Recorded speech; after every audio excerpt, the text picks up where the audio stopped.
चलिए फ्रेंड्स, अब देखते हैं अपना प्रैक्टिकल क्वेश्चंस का लिवरेजेस का क्वेश्चन नंबर 2 क्या बोल रहा है। Consider the following information for mega limited. Mega limited company है, उसकी इन्फॉर्मेशन कुछ दी गई है। ठीक है, क्या बोलता है, प्रोडक्शन लेवल है हमारे पास 2500 यूनिट्स का, 2500 यूनिट्स हमारे प्रोडक्शन लेवल है। कंट्रीब्यूशन पर यूनिट गिवन है 150 रुपये 150 एंड ऑपरेटिंग लिवरेज गिवन है 6 टाइम्स, कंबाइंड लिवरेज गिवन है 24 टाइम्स और टैक्स रेट गिवन है हमारे पास कितना 30%। फिर रिक्वायर्ड इन्फॉर्मेशन क्या है, इन्फॉर्मेशन तो यही थी सारी, रिक्वायर्ड इन्फॉर्मेशन, रिक्वायर्ड नहीं सॉरी गिवन इन्फॉर्मेशन ये थी। अब रिक्वायर्ड क्या है, रिक्वायर्ड है इन्हें अर्निंग आफ्टर टैक्स निकालना है। ठीक है, कंप्यूट करना है हमें अर्निंग आफ्टर टैक्स। आप सभी को पता है जो हम इनकम स्टेटमेंट बनाते हैं, इनकम स्टेटमेंट का सबसे लास्ट पार्ट क्या होता है, earning after tax.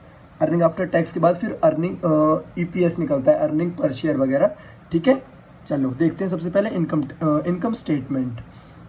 Income statement में हमें पता है 2500 क्या है, 2500 हमारा प्रोडक्शन लेवल है। ठीक है, 2500 प्रोडक्शन लेवल है और 150 क्या है, 150 है हमारे पास कंट्रीब्यूशन पर यूनिट। तो यहाँ से निकल के आ जाएगा हमारे पास टोटल कंट्रीब्यूशन।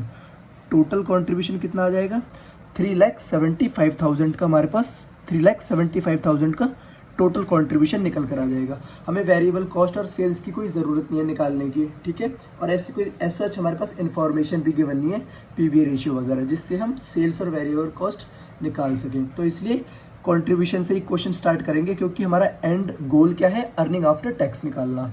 तो कंट्रीब्यूशन आ गया हमारे पास। ठीक है, कंट्रीब्यूशन के बाद क्या करेंगे, हमें क्वेश्चन में क्या गिवन है देखेंगे। ये गिवन इन्फॉर्मेशन है हमारे पास ऑपरेटिंग लिवरेज।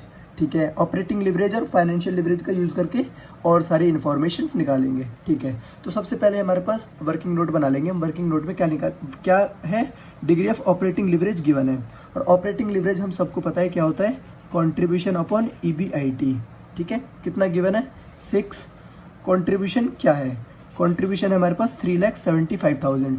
तो यहाँ से क्या निकल कर आ जाएगा, EBIT निकल कर आ जाएगा। ठीक है, EBIT कितना आया हमारे पास 62,500, 62,500 हमारे पास EBIT निकल कर आ गया।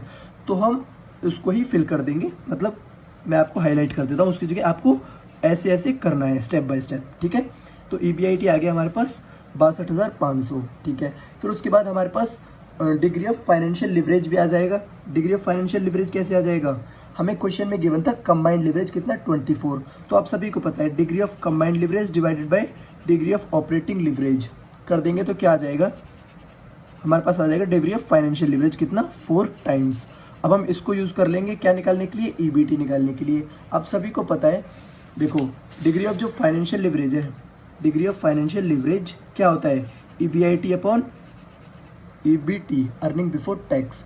तो EBT क्या आ जाएगा हमारा, यहाँ से निकल के हम EBIT divided by degree of financial leverage कर देंगे, जो हमें 4 टाइम्स निकाला है हमने अभी यहाँ पे। ठीक है, तो इसको करने के बाद EBIT आ जाएगा हमारे पास कितना 15,625, 15,625। तो इसको भी हम कहाँ पुट कर देंगे, EBT की जगह। अर्निंग बिफोर टैक्स कितना 15,625। टैक्स रेट हम सभी को पता है क्वेश्चन में गिवन था कितना 30%। टैक्स रेट हमें 30% गिवन था, ये हमने कैलकुलेट कर दिया, ये आ गया। अब देखो ये वाला आ गया था हमारे पास EBT, हमारे पास EBIT भी आ गया था। तो बैलेंसिंग फिगर से ये दोनों भी निकाल सकते हैं।